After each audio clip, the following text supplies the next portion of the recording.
지금도 you're on my mind all the time. I wanna tell you but I'm super shy, super shy. Assalamualaikum warahmatullahi wabarakatuh. Alhamdulillahirabbil alamin wa bihi nasta'in wa ala umuri dunya waddin. Wassalatu wassalamu ala asrofil anbiya'i wal mursalin wa ala alihi wa sahbihi ajmain amma ba'd. Baiklah, langsung saja saya Ruby Asanti dengan NIM 2210202030 dari kelas PA angkatan 2022. Baiklah, tujuan saya membuat video kali ini untuk memenuhi tugas UAS pada mata kuliah Al-Quran Hadis SD, SMP, SMA dengan dosen pengampu Ibu Husna Lufia. Baiklah, langsung saja pada video kali ini saya akan membahas ayat yang ada dalam Al-Quran yang sudah saya pelajari pada semester ini. Baiklah, yang pertama saya akan membahas mengenai Quran Surah Al-Ma'idah ayat 90 dan ayat 91. Baiklah, sebelum membahas tentang asbabun nuzul yang diisikan dengan surah Al-Ma'idah ayat 90 dan 91, alangkah baiknya saya membacakan Quran surah Al-Ma'idah ayat 90 dan 91. A'udzu billahi minasyaitonir rajim. Bismillahirrahmanirrahim. Ya ayyuhalladzina amanu innamal khamru wal maisiru wal ansabu wal azlamu rijsun min 'amali syaitan fajtanibuhu la'allakum tuflihun. Innama yuridu syaitanu an yuqi'a bainakumul 'adawata wal baghdha'a fil khamri wal maisiri wa yasaddakum dzikrillah wa 'anis shalah wa hal antum muntahun. Shadaqallahul 'adzim. Jadi pada ayat ini Allah itu sudah menegaskan, Allah mengharamkan innamal khamru, mengharamkan untuk meminum khamr. Kenapa Allah mengharamkan? Jadi khamr ini lebih banyak mudaratnya daripada manfaatnya. Ya, emang benar ada manfaatnya seperti untuk menyegarkan badan, akan tetapi lebih banyak mudaratnya daripada manfaatnya. Wal maisir, larangan untuk berjudi. Kan kita sudah tahu bahwa berjudi itu haram hukumnya. Uang hasil judi itu haram hukumnya. Wal ansabu, dan menyembelih untuk menyembah berhala, untuk dikasihkan untuk berhala. Dan wal azlamu itu mengadu nasib dengan anak panah. Jadi perbuatan-perbuatan yang telah disebutkan dalam Quran surah Al-Ma'idah ayat 90 dan ayat 91 ini merupakan perbuatan yang haram, perbuatan yang keji, suatu perbuatan yang dilakukan oleh syaitan. Jadi apabila kita melakukannya, jadi kita merupakan saudara dari syaitan. Selanjutnya di ayat 91 Allah menegaskan bahwa syaitan ini mempunyai maksud atau mempunyai tujuan untuk diantaranya itu untuk menghancurkan, untuk membelah dua antara kaum muslimin, untuk menghancurkan, untuk berbuat keributan di antara kaum muslim. Nah, jadi itulah isi kandungan Quran surah Al-Ma'idah ayat 90 dan ayat 91. Nah, terkait asbabun nuzulnya, jadi perlu kita ketahui bahwa hukum khamr ini dijelaskannya tuh secara berangsur-angsur, bukan langsung turun hukum haram, bukan, akan tetapi keharaman khamr ini, hukum khamr ini diturunkan secara berangsur-angsur oleh Allah Subhanahu wa taala. Seperti pada Quran surat Al-Baqarah ayat 29 yang menegaskan bahwa khamr itu termasuk dosa besar, bukan haram, itu belum haram. Itu hanya termasuk dosa besar, dijelaskan dalam Quran surat Al-Baqarah 29. Nah, pada suatu ketika kaum muhajirin, salah satu kaum muhajirin itu menjadi imam dalam sholat. Nah, pada saat itu dalam keadaan mabuk. Jadi bacaan surah pada saat itu kalau tidak salah membaca surah Al-Kafirun. Jadi bacaan surah Al-Kafirun itu berbalik-balik. Karena apa? Karena dia pada saat itu mabuk. Pada saat itu setelah meminum khamr. Nah, turunlah Quran surat An-Nur, Quran surah An-Nisa ayat 43 yang menjelaskan bahwa tidak boleh seseorang itu melaksanakan ibadah dalam keadaan mabuk. Nah, pada saat itu masyarakat itu masih acuh tak acuh dan masih melakukan perbuatan tersebut, masih melakukan perbuatan meminum khamr. Nah, selanjutnya turunlah Quran surat Al-Ma'idah ini ayat 90 dan 91 yang menegaskan bahwa khamr itu haram. Sudah jelaskan pada ayat 90, ya ayyuhalladzina amanu innamal khamru haram. Khamr itu haram hukumnya. Nah, baiklah, itulah asbabun nuzul Quran surah Al-Maidah ayat 90 dan ayat 91. Selanjutnya Quran surah Al-Isra ayat 27. Sebelum membahas asbabun nuzul serta isi kandungannya, saya akan membacakan Quran surah Al-Isra ayat 27. A'udzu billahi minasyaitonir rajim. Innal mubadzirina kanu ikhwana syaitan wa kana syaitan lirabbih kafura. Nah, jadi pada Quran surah Al-Isra ayat 27 ini Allah menegaskan innal mubadziri, sesungguhnya perbuatan mubadzir, perbuatan boros, maka ikhwana syaitan, merupakan sahabatnya syaitan. Jadi orang yang sering boros dalam berbelanja itu adalah sahabatnya syaitan. Nah, jadi boros di sini yakni kita contohkan, kita misalkan kita berbelanja. Nah, kita berbelanja, akan tetapi pada saat kita berbelanja itu tidak ada manfaatnya untuk orang lain. Manfaatnya itu untuk diri kita sendiri. Nah, perlu kita ketahui bahwa harta rezeki yang telah Allah titipkan kepada kita itu semuanya akan dipertanggungjawabkan di akhirat kelak. Jadi perbuatan kita, apa-apa yang telah kita lakukan di dunia ini akan ditampilkan seperti layar lebar di akhirat kelak, dan kita akan menyaksikannya. Nah, pada intinya semua yang kita lakukan itu pasti akan dipertanggungjawabkan di akhirat kelak. Baiklah, itulah isi kandungan dari Quran surah Al-Isra ayat 27. Ini adalah asbabun nuzulnya. Jadi diriwayatkan oleh At-Tabrani. Jadi ketika turun ayat ini, Rasulullah itu sedang memberikan tanah di Fadak. Nah, Fadak ini artinya tanah yang diperoleh Rasulullah dari pembagian atau perampasan harta pada saat perang yang diberikan kepada Fatimah. Jadi itulah asbabun nuzul dari Quran surah Al-Isra ayat 27. Selanjutnya saya akan membahas Quran surah An-Nahl ayat 114. Nah, sebelum kita masuk ke asbabun nuzul serta isi kandungannya, saya akan membacakan Quran surah An-Nahl ayat 114. A'udzu billahi minasyaitonir rajim. Fakulu mimma razaqakumullahu halalan thayyiban washkuru ni'matallahi in kuntum iyyahu ta'budun. Jadi Allah memerintahkan kepada umatnya untuk memakan rezeki yang diberikan oleh Allah, rezeki yang halal dan thayyibah, yang halal dan thayyib ataupun rezeki yang baik. Dan kita harus senantiasa bersyukur, washkuru ni'matallah. Kita harus senantiasa bersyukur atas apa bentuk rezeki yang telah Allah berikan kepada kita, nikmat yang telah Allah berikan kepada kita. Washkuru ni'matallah. Kita harus senantiasa bersyukur. Jadi pada Quran surah An-Nahl ini Allah memerintahkan kita untuk memakan makanan yang halal serta baik, dan kita harus senantiasa bersyukur atas nikmat yang Allah berikan kepada kita. Nah, jadi terkait asbabun nuzul Quran surah An-Nahl ini tidak ada asbabun nuzulnya. Jadi perlu kita ketahui bahwa tidak semua surah dan ayat di dalam Al-Quran itu yang memiliki asbabun nuzul. Salah satunya An-Nahl ayat 18 yang tidak memiliki asbabun nuzul. Baiklah, selanjutnya saya akan membahas Quran surah Al-Baqarah ayat 153. Baiklah, saya akan membacakan Quran surah Al-Baqarah ayat 153. A'udzu billahi minasyaitonir rajim. Ya ayyuhalladzina amanu ista'inu bis-sabri was-salah innallaha ma'as-sabirin.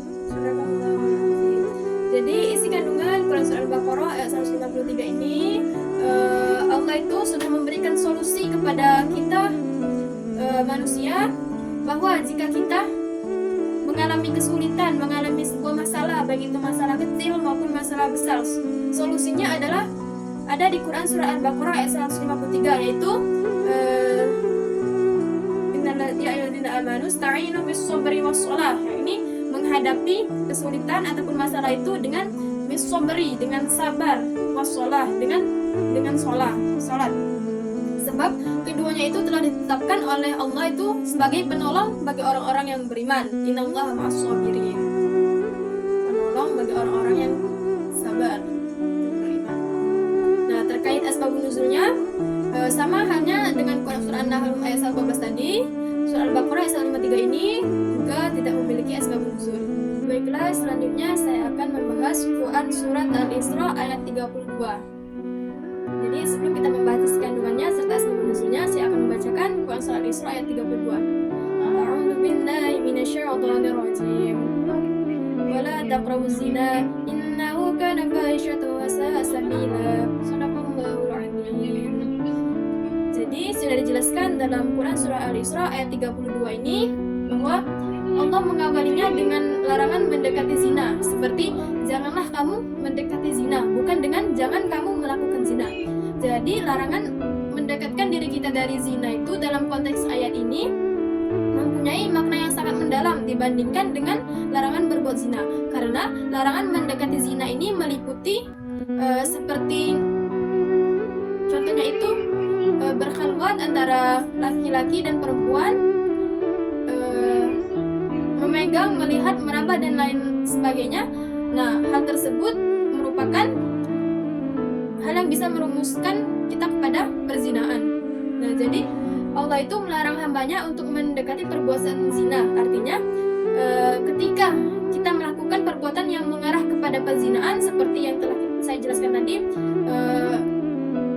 pada garis lurusnya itu adalah pergaulan bebas, tidak terkendali antara laki-laki dan perempuan, yang mana sudah kita ketahui di kalangan masyarakat bahwa perzinahan sekarang di masyarakat itu merupakan hal yang sepele, padahal perbuatan zina ataupun perbuatan yang mendekati zina itu banyak sekali mudaratnya.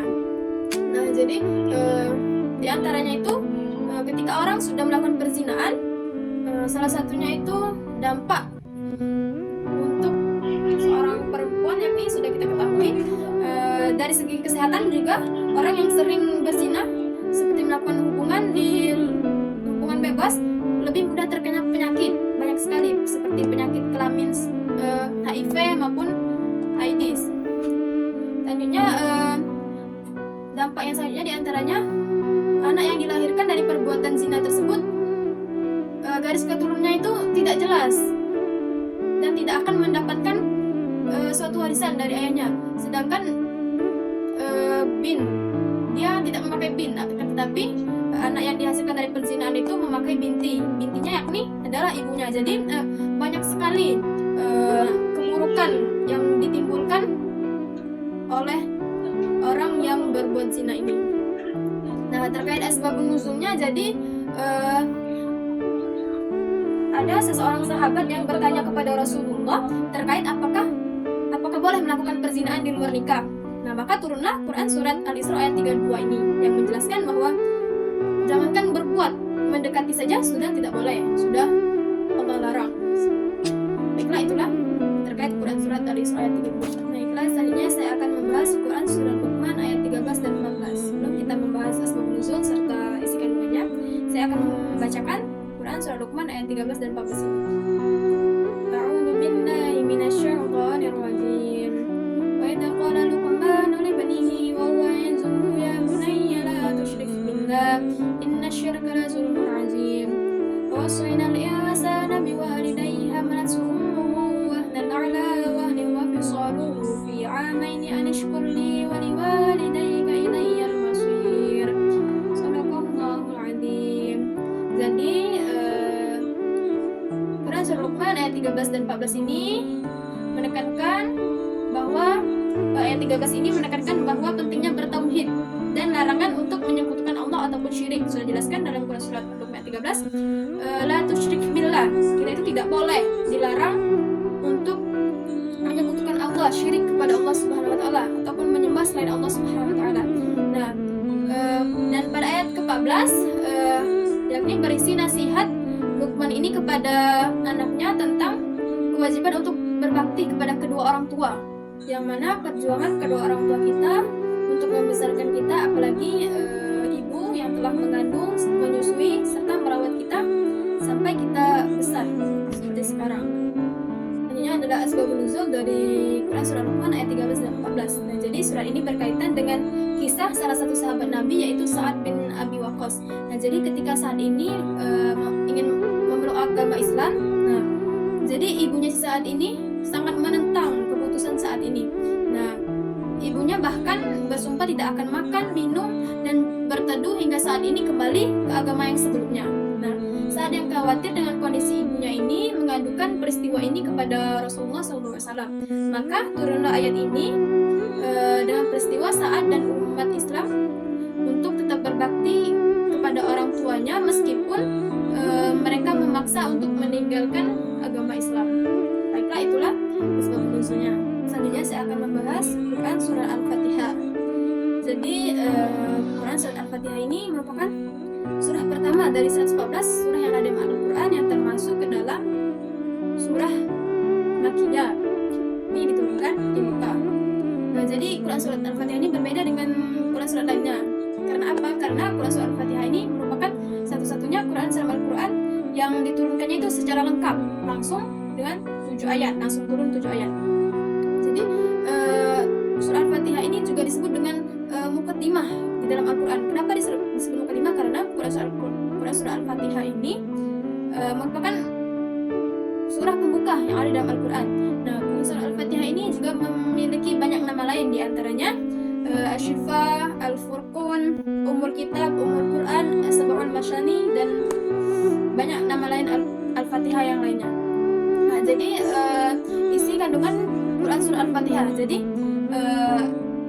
perlu kita ketahui pada ayat pertama, ayat kedua itu merupakan pemuliaan atau pengagungan terhadap Allah Subhanahu wa taala yang berisi penyebutan Asmaul Husna, Ar-Rahman, Ar-Rahim, yakni nama-nama Allah yang indah. Yang selanjutnya Maliki Yaumiddin, menyebutkan pada ayat ketiga itu menyebutkan tempat kembalinya manusia, yakni ad-din. Nah, ad-din di sini bukan diartikan agama, tetapi ad-din di sini diartikan dengan hari pembalasan ataupun yaumul hisab. Jadi Allah itu pemilik hari pembalasan. Iyyaka na'budu wa iyyaka nasta'in. Ihdinas shiratal mustaqim. Jadi Quran Surah Al-Fatihah ini juga berisi doa umat Islam, yaitu di ayat Ihdinas shiratal mustaqim, tunjukkanlah kami ini kepada jalan yang benar, jalan yang lurus.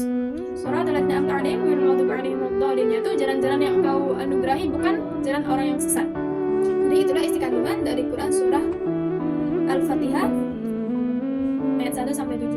Nah, terkait asbabun nuzulnya disebutkan dalam suatu riwayat bahwa asbabun nuzul Quran Surah Al-Fatihah ini berkaitan dengan peristiwa ketika Rasulullah itu sedang berada di Gua Hira. Nah, Rasulullah ini terkejut ada orang yang memanggilnya 3 kali seperti Hai Muhammad, Hai Muhammad, Hai Muhammad. Jadi Rasulullah itu dipanggil oleh orang tidak tahu siapa yang memanggilnya sebanyak 3 kali. Nah, jadi mendengar suara itu Rasulullah ini terkejut dan berlari kembali ke rumahnya. Saat itu Rasulullah menceritakan kejadian tersebut kepada Khadijah. Nah, Khadijah memberi saran kepada Rasulullah untuk menemui Waraqah. Jadi setelah itu Rasulullah dan Khadijah menemui Waraqah. Nah, pada saat itu Rasulullah bercerita kepada Waraqah, dan Waraqah ini memberi saran apabila Rasulullah mendengar hal tersebut lagi, Rasulullah jangan kaget, Rasulullah jangan berlari. Hendaknya Rasulullah diam di sana dan mendengarkan selanjutnya apa. Nah, setelah peristiwa itu Rasulullah datang lagi ke Gua Hira. Nah, dan pada saat di Gua Hira Rasulullah itu mengikuti saran dari Waraqah, jangan berlari. Jadi Rasulullah diam dan mendengarkan. Nah, pada saat itu turunlah Quran Surah Al-Fatihah ayat 1 sampai 7 secara mutawatir. Baiklah, itulah asbabun nuzul dan isi kandungan dari Quran Surah Al-Fatihah. Baiklah, saya akan membahas Quran Surah Al-Falaq. Jadi isi kandungan Quran Surah Al-Falaq ini berisi perintah agar manusia itu selalu memohon perlindungan kepada Allah Subhanahu wa taala ketika menghadapi segala keburukan maupun segala kesulitan, baik yang tersembunyi maupun yang nampak. Nah, jadi pada ayat pertama Quran Surah Al-Falaq ini Allah itu memerintahkan manusia akan memohon perlindungan hanya kepadanya, yakni Allah menguasai waktu subuh. Ayat kedua itu permohonan untuk mendapatkan perlindungan dari keburukan makhluk ciptaan Allah.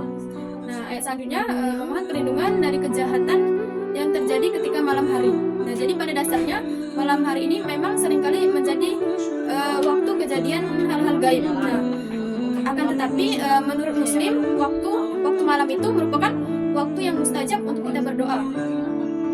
Selanjutnya adalah asbabun nuzul dari Quran Surah Al-Falaq. Diriwayatkan oleh Baihaqi pada saat itu Rasulullah itu mengalami peristiwa, yakni Rasulullah itu disihir oleh orang yang jahat kepadanya. Pada saat itu langsung turunlah Quran surah Al-Falaq. Pada saat satu ayat surah Al-Falaq ini dibacakan, maka tergugurlah sihir yang ada di dalam diri Rasulullah tersebut. Jadi itulah sebab nuzul dari Quran surah Al-Falaq. Baiklah, selanjutnya saya akan membahas Quran surah Al-Kafirun. Saya akan membahas isi kandungannya. Jadi dalam Quran surah Al-Kafirun ini Allah itu menjelaskan terdapat perbedaan besar antara sifat-sifat Tuhan yang kita imani dan sifat-sifat Tuhan yang mereka imani. Nah, surah ini juga membahas tentang Allah menekankan perihal toleransi antar sesama umat. Jadi kita boleh toleransi itu dalam bentuk muamalah. Nah, selebihnya kita tidak boleh toleransi apalagi terkait keyakinan dan agama. Sudah dijelaskan dalam Quran surah Al-Kafirun, bagimu agamamu dan bagiku agamaku. Tidak boleh ditoleransi perihal agama. Nah, selanjutnya asbabun nuzul Quran surah Al-Kafirun. Jadi Al-Kafirun ini berkaitan dengan peristiwa Rasulullah pada saat Rasulullah berdakwah. Jadi kaum Quraisy ini mencari cara untuk menggagalkan dakwah Rasulullah. Nah, salah satu caranya yakni menawarkan Rasulullah, misalnya kalau Rasulullah mau, Rasulullah ikut ke agama mereka selama 2 tahun. Sudah itu mereka akan ikut ke agama kita selama 2 tahun juga. Nah, pada saat itu Rasulullah langsung menentang ajakan itu dan turunlah Quran surah Al-Kafirun terkait toleransi beragama. Baiklah, itu saja penjelasan dari saya terkait surah yang sudah saya pelajari pada mata kuliah Al-Quran Hadis SD, SMP, SMA. Semoga bermanfaat untuk kita semua. Apabila saya ada salah kata, saya mohon maaf. Kepada Allah saya mohon ampun. Akhirul kalam, Allahumma muwaffiq ila aqwamit thoriq. Assalamualaikum warahmatullahi wabarakatuh.